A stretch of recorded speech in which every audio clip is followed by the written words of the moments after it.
আসসালামু আলাইকুম ভিউয়ার্স, সকলকে স্বাগতম all job news and education চ্যানেলে। চলে আসলাম নতুন একটি ভিডিও নিয়ে। আজকে ভিডিওর বিষয় হচ্ছে ঢাকা ওয়াসা নিয়োগ বিজ্ঞপ্তি 2025।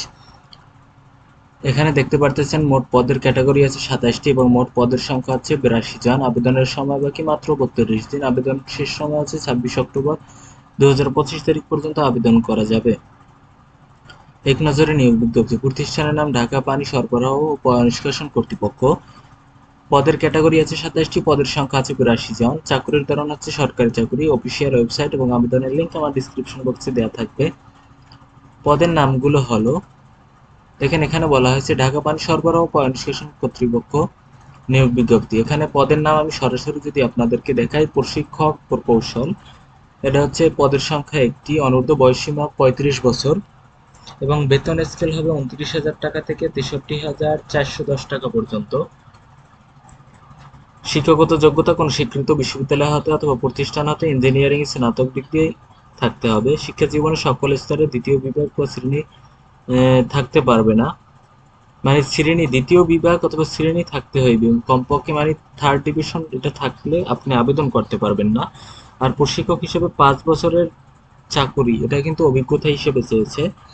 প্রশিক্ষক কারিকুলাম পদের সংখ্যা আছে একটি এবং প্রশিক্ষক মূল্যায়ন পদের সংখ্যা একটি। সহকারী প্রকৌশলী পদের সংখ্যা আছে 7টি।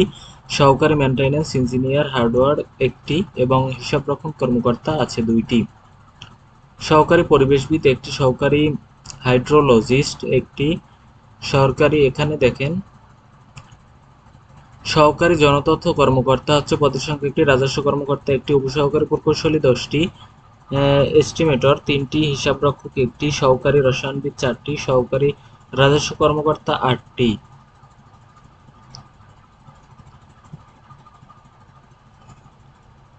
সহকারী নিরাপত্তা ও গোয়েন্দা কর্মকর্তা 4টি। গোয়েন্দা কর্মকর্তার শিক্ষাগত যোগ্যতার কথা বলা হয়েছে কোনো স্বীকৃত বিশ্ববিদ্যালয় হতে দ্বিতীয় শ্রেণীর স্নাতক বা সমমান ডিগ্রি। এক্ষেত্রে আপনার কোথাও বলা হয়নি যে আপনার এই সাবজেক্টের উপর অনার্স অথবা মাস্টার্স প্রয়োজন। এবং সরকারি, আধা সরকারি, স্বায়ত্তশাসিত সংস্থার সংশ্লিষ্ট অনন্য 5 বছরের বাস্তব কর্ম অভিজ্ঞতা থাকতে হবে। তবে শর্ত থাকে যে সামরিক ও আধা সামরিক বাহিনী, পুলিশ বাহিনী এবং আনসার বাহিনী অবসরপ্রাপ্ত সদস্যগণকে অগ্রাধিকার প্রদান করা হইবে এবং তাদের শিক্ষাগত যোগ্যতা এবং বয়স শিথিলযোগ্য। শিক্ষা জীবনের সকল স্তরে ন্যূনতম দ্বিতীয় বিভাগ অথবা শ্রেণী থাকিতে হবে। ব্যক্তিগত সহকারী কাম কম্পিউটার অপারেটর পদের সংখ্যা আছে 7টি। ল্যাবরেটরি টেকনিশিয়ান পদের সংখ্যা 2টি। ল্যাবরেটরি সহকারী পদের সংখ্যা আছে 2টি। উচ্চমান সহকারী পদের সংখ্যা 2টি। বেঞ্চ সহকারী পদের সংখ্যা 3টি। সহকারী ফোরম্যান 3টি। এলডিএ কাম ক্যাশিয়ার পদের সংখ্যা আছে 7টি। কোর্ট সহকারী একটি, লিফট অপারেটর একটি, চেইনম্যান 6টি, ভান্ডার সহকারী 2টি। তো পদের সংখ্যার, আপনারা যখন আবেদন করবেন তখন অবশ্যই পদের সংখ্যা এবং আপনার বয়সসীমা এবং আপনার এই শিক্ষাগত যোগ্যতা দেখে নেবেন। দেখবেন যদি কোনো শিক্ষাগত যোগ্যতার পরেও যদি অভিজ্ঞতা চেয়ে থাকে তাহলে তো আপনাদের অভিজ্ঞতা থাকলে আবেদন করতে পারবেন, যদি অভিজ্ঞতা না থাকে তাহলে কিন্তু আবেদন করে কোনো লাভ নাই।